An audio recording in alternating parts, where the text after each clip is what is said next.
Most people who go broke don't go broke all at once. It happens slowly, then suddenly. One month you're fine. The next month you're Googling, can they garnish my wages for credit card debt at 11 p.m. while your partner is asleep? And the cruel part? Most of those people were trying. They were budgeting.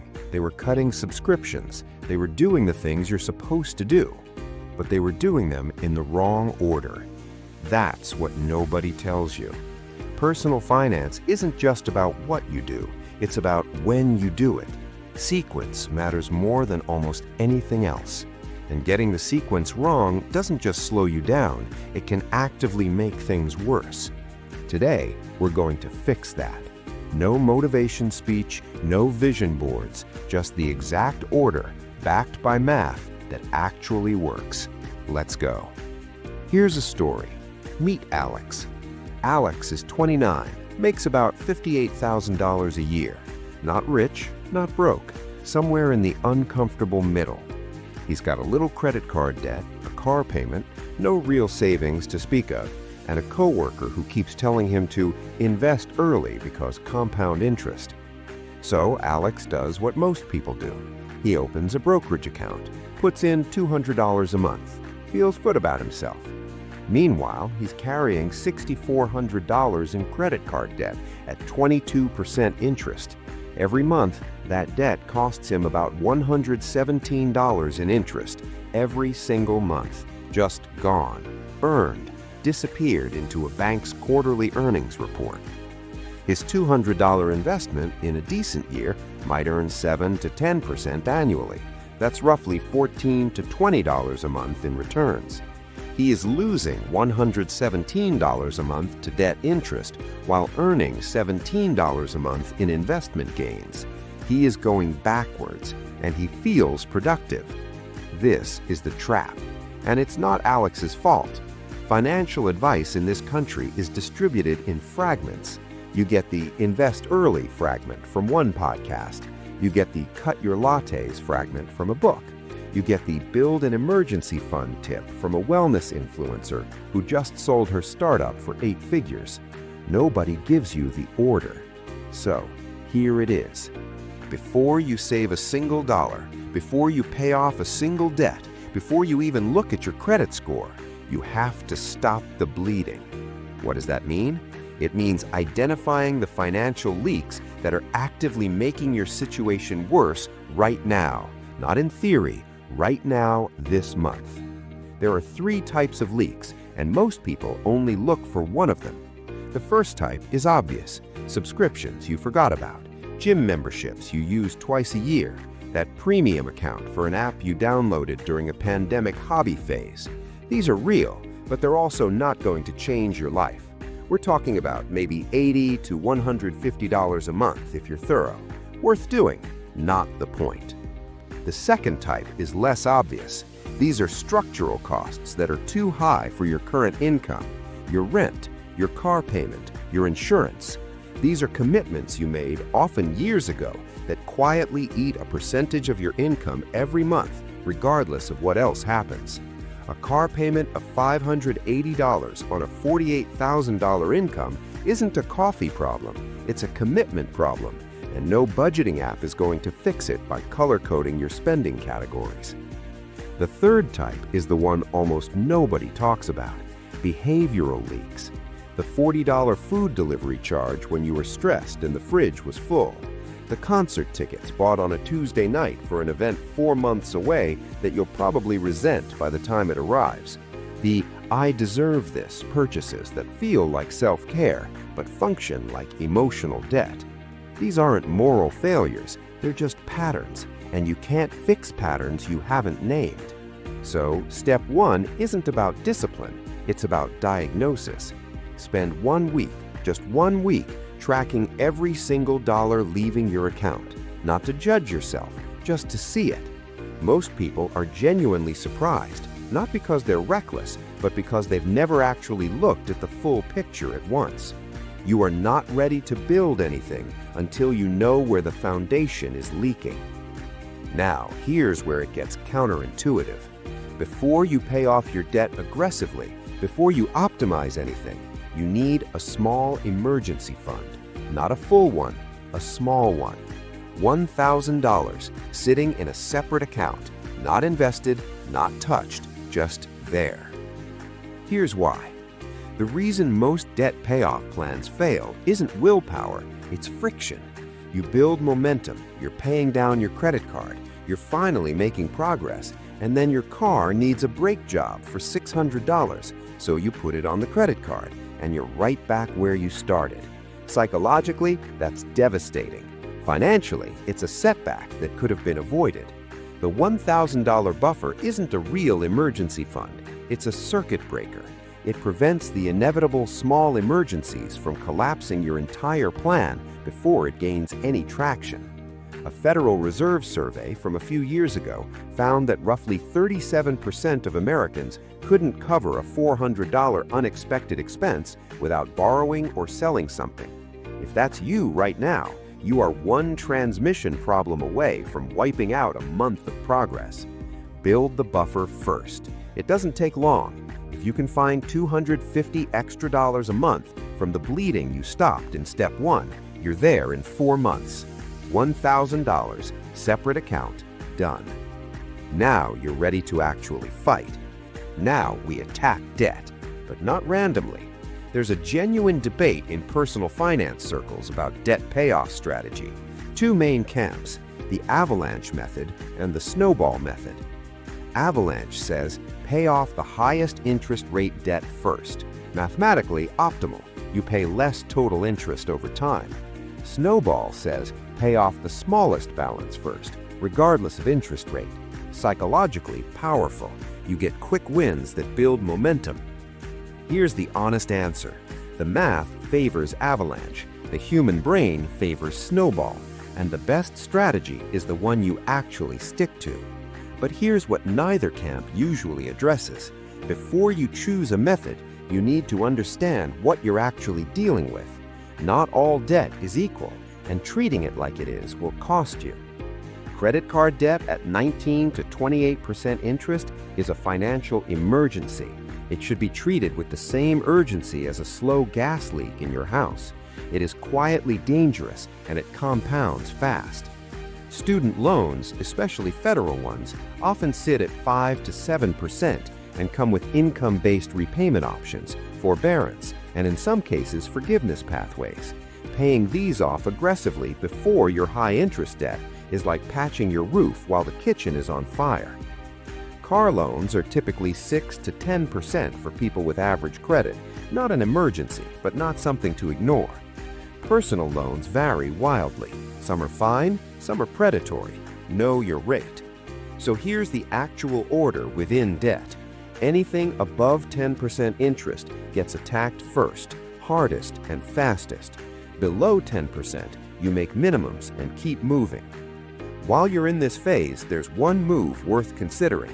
If your credit score is decent, 680 or above, look at a balanced transfer card.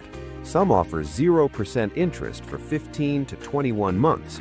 That window can save you hundreds, sometimes thousands in interest if you use it properly and don't just use it as an excuse to slow down your payments. The uncomfortable math here is if you have $8,000 in credit card debt at 22% and you're only making minimum payments, you will pay that debt off in roughly 27 years and you'll pay almost $13,000 in interest on top of the original balance. The bank makes more money off your debt than you borrowed. That is the system working exactly as designed. Your job is to refuse that it let. This is the step most personal finance content either buries or skips entirely because it requires holding two ideas in your head, and most content doesn't trust you to do that. While you're paying off high-interest debt, not after, while, you should be contributing exactly enough to your 401k to capture your full employer match. Nothing more, not yet. Here's why this is not optional. If your employer matches 50% of contributions up to 6% of your salary and you make $60,000 a year, that's a potential $1,800 of free money per year. Free money. That's a guaranteed 50% return on that portion of your contribution. Instant, day one. No investment on earth offers a guaranteed 50% return. Not the S&P 500, not real estate, not whatever your brother-in-law is pitching. So if you're paying off a 22% credit card while ignoring a 50% guaranteed return, you are making a mathematical error, not a small one. Capture the match, always, even during debt payoff. This is one of the few situations in personal finance where the right move is clear regardless of specific circumstances. Beyond the match? Stop. Everything else into debt. We'll come back to investing in a moment. You killed the high-interest debt, you're capturing the employer match, your financial floor is no longer covered in ice. Now build the real emergency fund.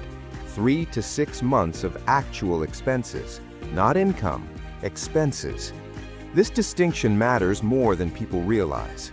3 months of expenses for someone spending $3,200 a month is $9,600. 3 months of income for the same person might be $14,000.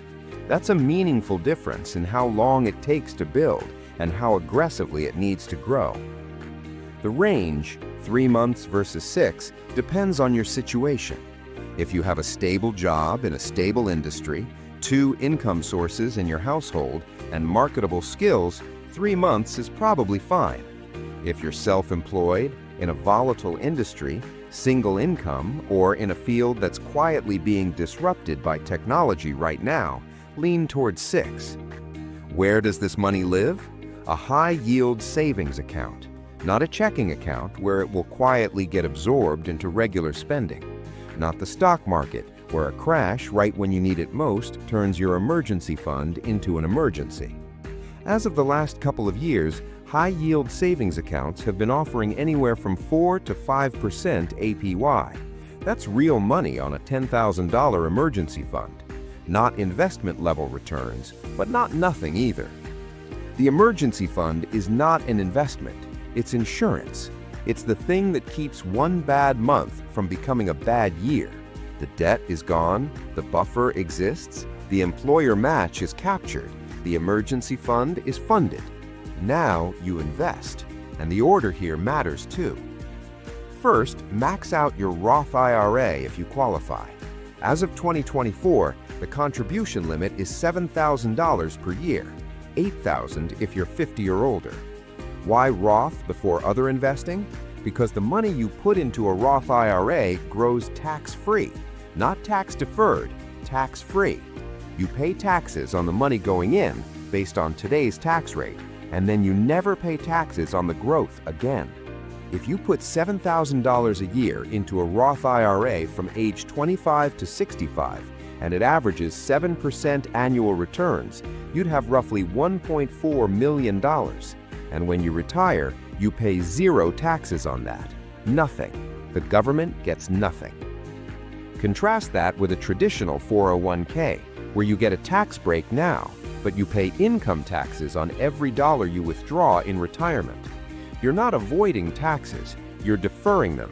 And if tax rates are higher in the future, which is historically not unlikely, you might end up paying more later than you would have now. Roth IRA phases out for single filers above $146,000 and married filers above $230,000 in modified adjusted gross income. If you're above those thresholds, there are backdoor Roth strategies worth looking into, but that's a different video. Second priority, after the Roth IRA is maxed, go back to the 401k.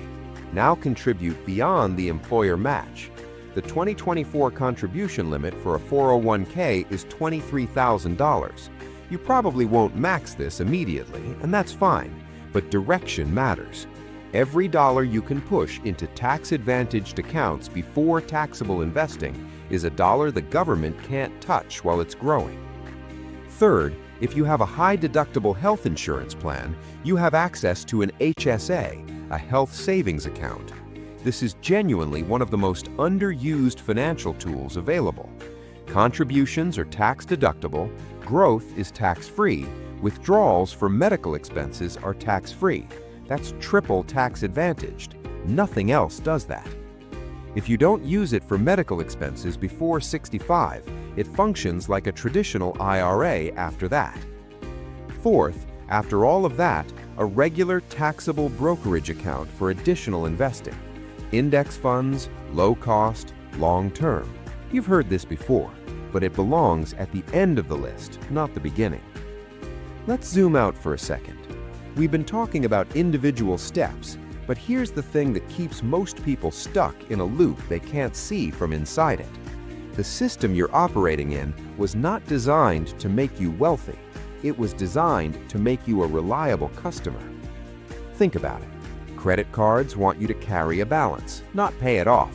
The entire business model of consumer credit depends on a significant percentage of people paying interest indefinitely.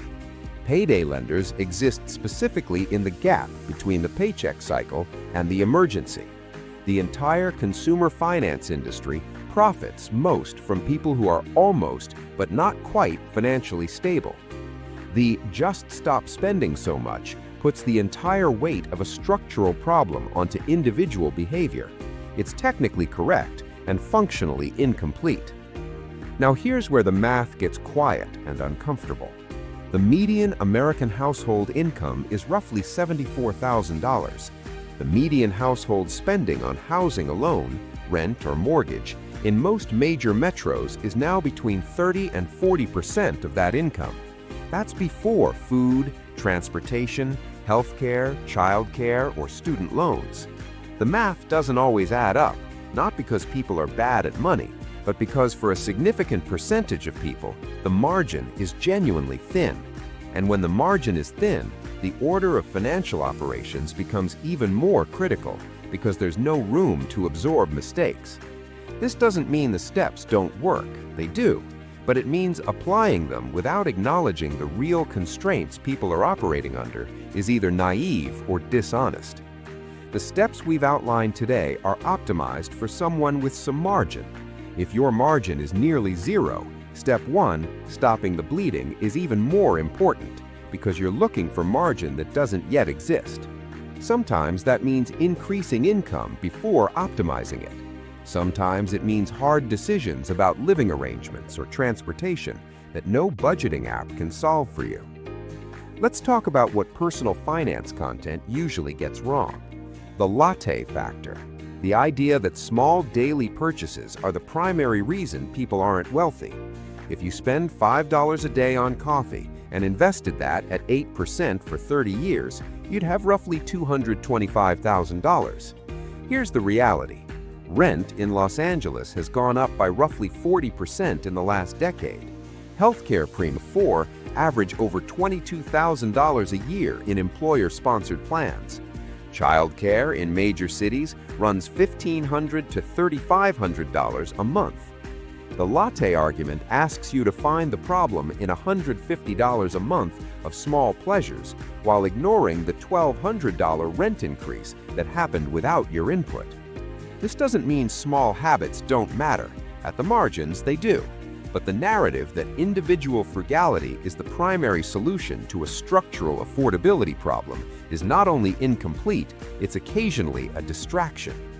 The viral social media millionaire who paid off $90,000 in debt in 18 months usually has a footnote: inherited some money, got a large bonus, had family they could move in with, sold a business, had a spouse with full income. None of this discredits the discipline involved, but it does distort the baseline. Your plan should be based on your math, not someone else's story with their variables removed. Here's something worth sitting with. We're living through an unusual moment in financial history. Interest rates rose faster in 2022 and 2023 than they had in 4 decades. The cost of carrying debt, any debt, is meaningfully higher than it was 5 years ago. At the same time, the cost of assets, houses, stocks, businesses, got inflated significantly during the low-rate era, which means people who accumulated assets during cheap money are sitting on significant gains, and people trying to enter those markets now are doing so at a much higher cost. This isn't about politics, it's about timing, and timing, unlike skill, is not something you can optimize your way out of. What you can do is this: control the controllable. The order matters. The math is real. Getting your financial foundation right, eliminating high-cost debt, building a buffer, capturing free money, building genuine reserves, and then investing systematically is not glamorous. It doesn't make a good TikTok, but it's the only thing that actually works over time, regardless of what the market does, regardless of what interest rates do, regardless of who wins the next election. The people who come out of economically volatile periods in the strongest position are rarely the people who made the best predictions. They're the people who had no high-interest debt, had liquidity, and could wait. Patience, funded by preparation, is a competitive advantage. Here's where I'll leave you. Alex, the guy from the beginning of this video, he eventually figured out the order, paid off the credit card, built the buffer, captured the match, started investing properly. But here's the question he couldn't shake, and maybe you can't either. If this information exists, if the order is knowable, if the math is not complicated, why isn't it taught in school? Why isn't it standard? Why do most people have to stumble into it, usually after an expensive mistake or a stressful night reading articles they should have read 10 years earlier? Part of the answer is that a financially literate population is, in a very specific way, less profitable for the consumer finance industry. People who don't carry credit card balances, who don't pay overdraft fees, who shop insurance properly and invest in index funds, they're not great customers. They're not the target. The information isn't hidden. It's just not delivered in the right order, at the right time, with the right clarity. So now you have the order. What you do with it is entirely up to you. If this changed how you're thinking about your finances, or if it confirmed something you've been feeling for a while but couldn't articulate, drop it in the comments. I read them. And if someone in your life is doing the steps out of order, share this with them. Not as a lecture, just as the information they probably never